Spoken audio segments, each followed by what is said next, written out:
Hey everyone, it's Michael. I hope you're doing well today. I have a video here to talk about kind of a wish list, if you will, of what I'd like to see Marvel Premiere Collection put out in the future. Pretty sure about 95% of these will never, ever, ever happen. There's like a good half I've read, a half I've not, one that I'm in the middle of right now. And the biggest issue I see with Marvel Premiere Collections compared to their competitor, DC Compacts, I also made a video of a wish list I'd like of their stuff too, in case you're interested. The biggest issue I see is Marvel is mostly doing new stuff, like newer Fantastic Four from like the 2010s or 2000s. Planet Hulk is technically like in the 2000s. You know, the oldest they have, I think, is Daredevil Born Again, and that's like it. I think everything else is pretty much newer from the 2000s onward. There's a lot of complaints about that, but I overall like what I read of the one I picked up, Daredevil Born Again. I have a couple more on the shelf I haven't read yet, and I want more options. I want more options for fans of certain things. I want more options for normies. Not just stuff that maybe you don't care about, because the cover design anyway is already an issue. But let's go ahead and kind of, I'll give you a heads up really quick. A majority of these are somehow tied to Spider-Man, either directly as a Spider-Man book or some kind of spin-off of some sort. Just telling you ahead of time because it's just my personal taste. And another one of these is probably way too adult to ever get a release into these Marvel premieres for normies. So I'm just going to assume that everyone can just understand that. So anyway, let's get on to my first pick, and that is Garth Ennis' Punisher run. I think it's Punisher Max is what it's also called. I've not read this. The art looks amazing. I've always seen pictures of Punisher from this particular era of comics. And I think there's like 10 of these books or 12 or something like that. There's a lot. And even on digital, they're kind of expensive. And I don't really know why, but they are. They've been out of print forever. I don't think there's omnibuses anymore for them or trades. It's really tough to get your hands on these. The Marvel Premiere Collection would be a fantastic way to release this. But again, they're so adult, so dark, so bloody and gritty. There's no way. There's no way. So that's my first pick. Number 2 is a story that I kind of like out of nostalgia. No one else likes it but me. It's the first ever book I read from this character, and that is Venom Lethal Protector. It's a mess of a story. I know it's not the best. There's even other things that I think would be almost a better pick than this is. For example, there's a Punisher Venom team-up, if I remember correctly, called Funeral Pyre, which is pretty good from what I remember. I read it on Kindle. And that would probably be a great release too, but it's only I think 3 issues, maybe 4 max. It's a nice little mini-series. This, I think, would be fun because of how great the art is, even if the story is not good. It is the typical 90s case of a shitty story, but nice art. Very nice art, with Venom pictures especially. A lot of symbiotes in here, not just Venom. Spider-Man's in here, not just Venom. It kind of depends on how you feel about 90s comics and whether you like this or not, but I think it'd be a good pickup for normies. They used to have trades of Lethal Protector at my Barnes & Nobles and stuff when I was growing up, and I got one year, and I really enjoy the book. I still have it to this day. It still holds up as a trade. It would be nice to see a better quality book like these Marvel Premiere Collections are glued and the spines build and everything. I think those would be cool to see more of this. I'm surprised we didn't from the get-go have Venom and Carnage books from the Marvel Premiere Collection. We really only have one Spider-Man book coming out called Spider-Men, and it's a Miles Morales team-up. It's a very odd choice. I don't know what they were thinking with that, because there's so much good Spider-Man out there, and there's not just bad Spider-Man. But, I don't know. I'm kind of on the fence about this one, but I would like to see it as a fan of Venom. Number 3 on my list is the Rick Remender Venom, or Agent Venom, run. This is when you basically had Flash Thompson, who was an ex-military vet. He had no legs. He gets a symbiote, the same one that is the regular Venom symbiote, and he basically becomes a government Spider-Man. He has guns. When he gets too angry, he can turn into the big Eddie Brock-style Venom. I love it. I love the design. I have a couple behind me on the shelf on my figures, and I really love it. I think it's really cool. It's a really wild story. You have to kind of give it about 6 issues to really develop, but when it gets there, I really think people really typically dig it. It didn't last for a long time. I think it lasted through, if you collect these, you have 2 Marvel Modern Epic collections or whatever. And outside of that, you really can't get it anywhere. And it's really sad, man, because it's really gotten popular. I mean, Agent Venom even made it into that, what is it, the Ultimate Spider-Man cartoon? I think he was in season 2. And I love the character. I think Flash Thompson is so relatable and good in this run. It's one of my favorite runs on comics ever. And yeah, so I recommend this. I think normies would love this too, even though it's a second recommendation on this list that has Venom already. Number 4 on my list is another Spider-Man type of thing. I'm a big fan of Hobgoblin, mainly from the 90s cartoon. I haven't really read all of the Hobgoblin mystery stuff from the actual comics. I haven't really gotten there, but I've also heard it's not satisfying. If nobody knows, behind the scenes, there was a lot of debate and arguing in the creative sphere and the editorial on who the identity of the Hobgoblin would be. But I've always wanted to see that collected somewhere, and there's a couple of like digital trades you can get out there, but that's about it. I really need to read and review those, because again, I'm a huge Hobgoblin guy because of the cartoon, and I love the design, dude. I was looking at him yesterday at a comic convention I went to. I think fans would love the Hobgoblin if they got a movie version with the Hobgoblin design from the cartoon and from the comics. That orange cape and everything is so sick. One of the most iconic covers ever to me is Spider-Man's costume being torn in half when the Hobgoblin first shows up in comics. It's awesome. It's so sick, dude. I would really like to see this particular storyline, all the different issues spread out all over the place, put into a comic trade for the Marvel premieres. I think that'd be really cool. I think normies would love it. I think Spider-Man lovers like myself would be obsessed with this. And it'd probably make the actual Marvel premiere collection covers look way less shitty. I really think Hobgoblin and Venom could totally make this stuff look better with the garbage red and white design they have. But that's just a personal opinion. Dan Slott's Spider-Verse story is kind of a big deal to me. It's kind of become something else now. With all the multiverse junk, it's all over comics. It's a giant mess. Don't get me wrong. But Dan Slott's Spider-Verse Omnibus that I have on my Kindle, I've read it. It's fantastic. I love even the little side tie-in books from things like Spider-Woman and Spider-Man 2099. That particular omnibus is like 800 pages, and I think it is one of the greatest books I've ever read in my life. I would almost buy a physical copy, and I haven't read it a second time, but I loved it. I loved the art. I loved the story. I thought it was super fun. It's not going to be for everybody, but I think someone brand new to Spider-Man who understands the Spider-Verse could read that and really get a lot out of it. There's a lot of great humor, a lot of great storytelling. You even have Spider-Man, is it 1602? Is that line they did, or 1611, or whatever it was? Pretty sure it's 1602. I was a fan of the old Spider-Man book of that old Shakespearean Spider-Man. It's been a long time since I read it. I want to reread that sometime, actually. But I would love to see people's reaction to what happens with him in the first issue of the series. It wasn't a whole lot, but I thought it was interesting, and it kind of surprised me as a fan of that character. Spider-Verse is too big of a book to be one of these Marvel premiere collections. It'd be like an inch and a half thick for the actual spine. But I really love it. I think it is super enjoyable. For me personally, I think this is the best thing Dan Slott wrote. I know people debate on other things. I think he wrote the Anti-Venom Spider-Man arc too. I could be wrong about that. He was on Spider-Man for a long time. What was it, like 12 years, 15 years, something like that? And I don't like the majority of what he did. I'm with a lot of people on that. But Spider-Verse was good. I don't care what anybody says. People hate this. People piss on the story all the time. I don't think it's fair. I think the art is great. I think it just holds up way better than people realize. Now, especially for somebody like me, I'm so picky about Spider-Man stuff when it comes to comics. But this really worked for me, so I want to read it again.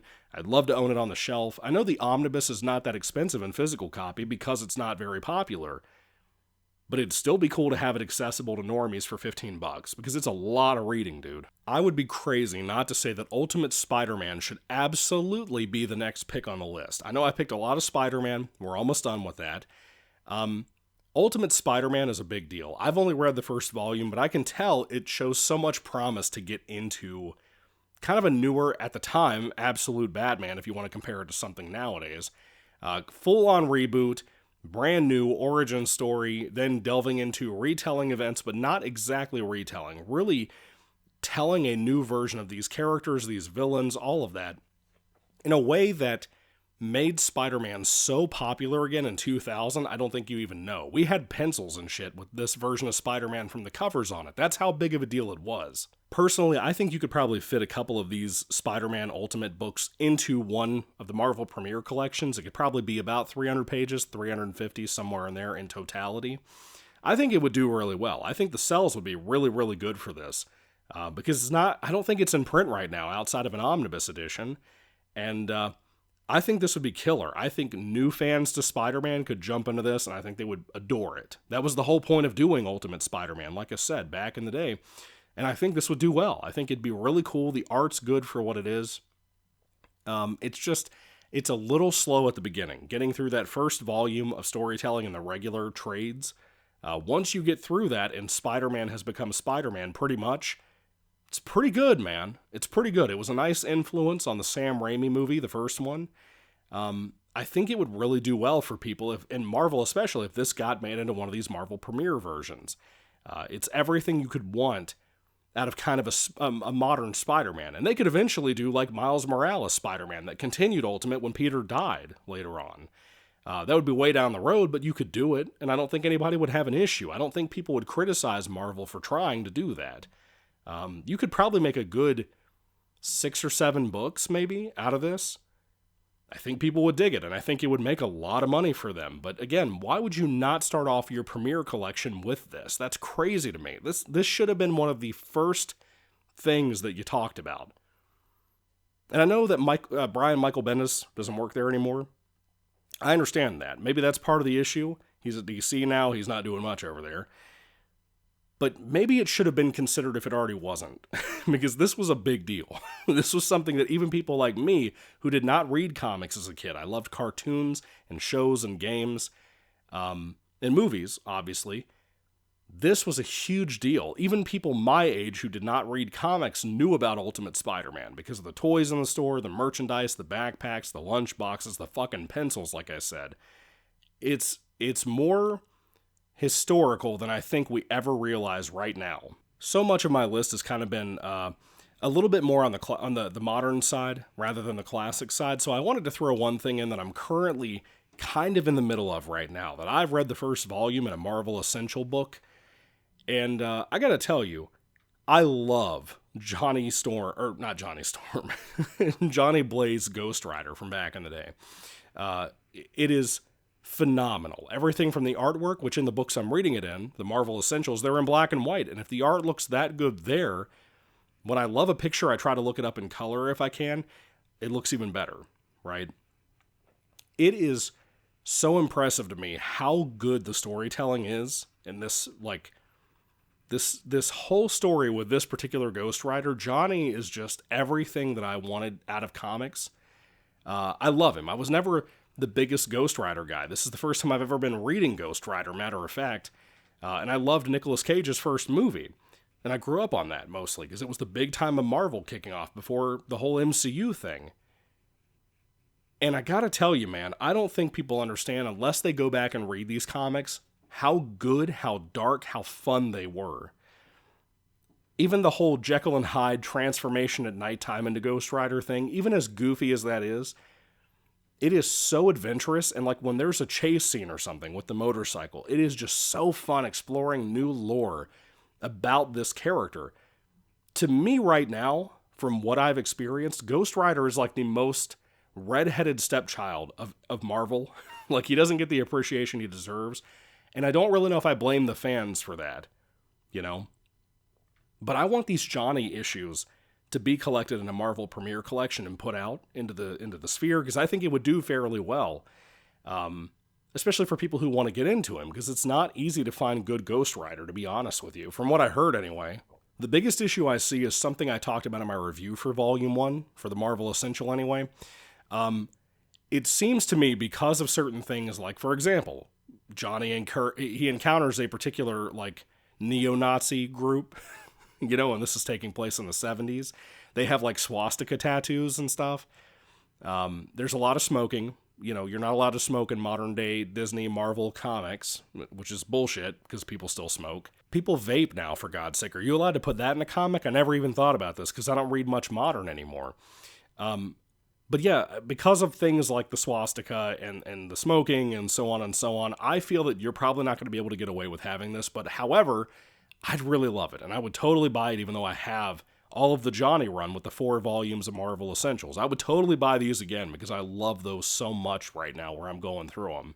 Alright, this is the last Spider-Man recommendation that I have for this. It's not really even just Spider-Man, it's Maximum Carnage. Of course, it had a video game, it was to sell merchandise and cool toys, and Carnage himself on top of that, because he was just a badass monstrosity serial killer who got a symbiote somehow. And I am a fan of Carnage. I am going to tell you, I started reading this book. It's one that I'm kind of in the middle of right now. I'm very much taking my time, kind of having it on pause, working on other things too. But Maximum Carnage is so fucking sloppy. Not gonna lie. The reason I picked this is because, number one, symbiote stories, they always do well, to me. Mainly Venom and Carnage, but still. Spider-Man does well, too. But also, on top of that, I think there's a reason this did well back in the day. This Marvel Premiere Collection, I think, is not just for normies, but also something we could introduce kids and teens into cool storytelling. Despite me thinking this storyline is sloppy so far, I think I'm like 3 issues in. Despite thinking that it's sloppy so far, it's kind of cool. It's kind of edgy for a 90s thing. I know kids are on the internet now. Edginess back then is nothing like it is now. Not for teenagers and stuff, and preteens and kids and stuff. So I don't know. I picked Maximum Carnage because I think there would be an opportunity, number one, for Marvel to make more money, number two, to get another Premiere Collection out there, and number three, I want people to come to Marvel and see Carnage books and get into them possibly. This is not a huge book. I think it's like 14 issues long, something like that. And again, I don't know how well it rounds out. I've heard that there's a lot of just meandering and fluff to the story. But I don't see it not being a good idea to put this out there.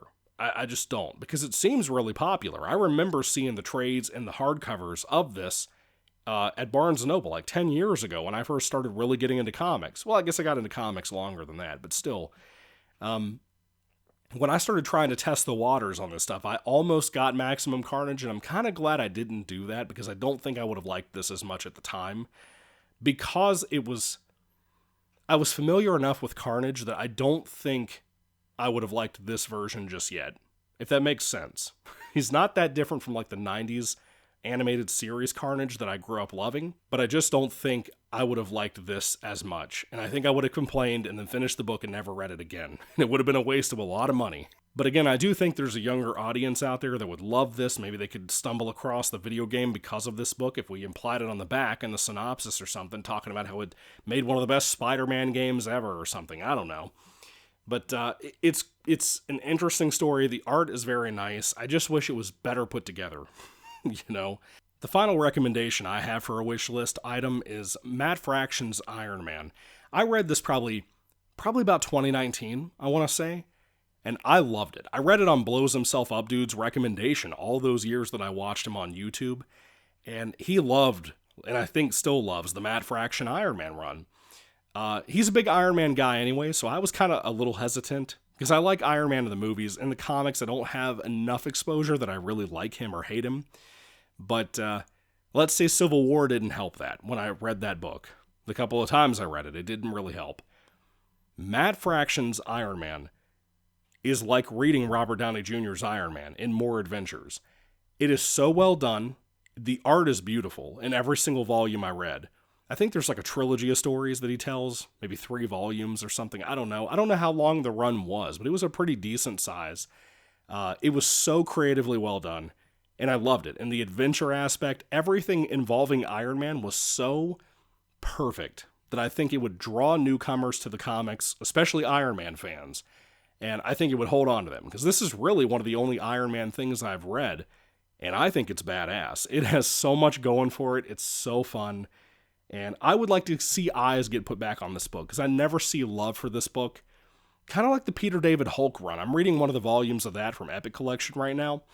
And I love it. And like Iron Man with Matt Fraction, I never see people talk about. Literally ever. And it kind of makes me sad, to be honest with you.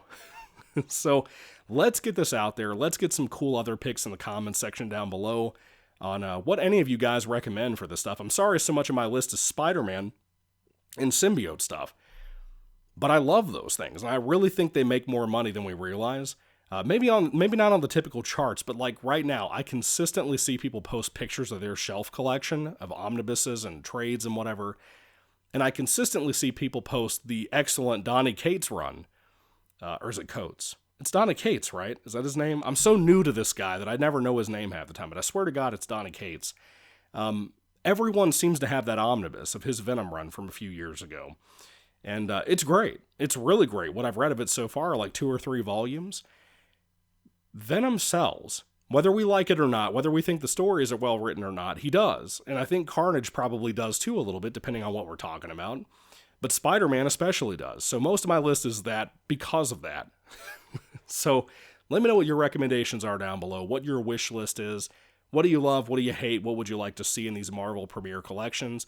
Do you think these Marvel Premieres will keep doing well? I'd love to hear all that down below too, because I'm very skeptical about this because of what I've seen with the releases so far and even the numbers so far. At $15, that's not as cheap as the $10 DC compacts.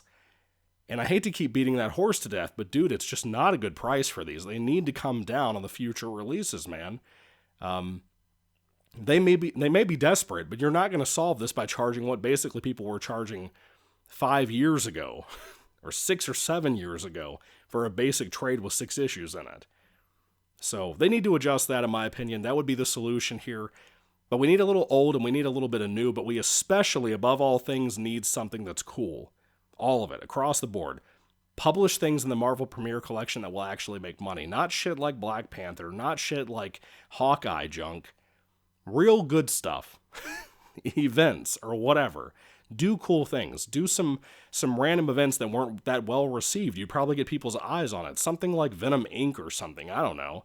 Anyway, what do you think about my list? Put all that down below too.